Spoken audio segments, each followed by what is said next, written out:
గజపతి జిల్లా పర్లాకిమిడిలోని 10వ రాష్ట్ర స్థాయి పర్లా నాటకోత్సవాలు ఈరోజు ఘనంగా జరిగాయి. ఈ కార్యక్రమానికి ముఖ్య అతిథిగా Paralakhemundi MLA K. Narayana Rao garu, creative arts chairman Narsingh Charan Patnaik, Odisha Sangeet Natak Akademi, భాషా సాహిత్య సాంస్కృతిక శాఖ అదనపు జిల్లా కలెక్టర్ రాజ్ సాబ్ బీరేంద్ర కుమార్ పాల్గొన్నారు.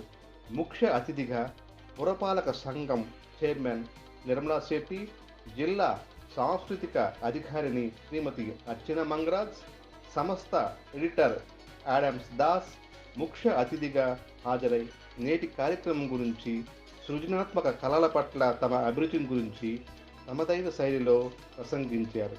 ఈ సందర్భంగా ప్రముఖ నాటక రచయిత శ్రీ ప్రదీప్ విశ్వాల్ను ఘనంగా సత్కరించారు.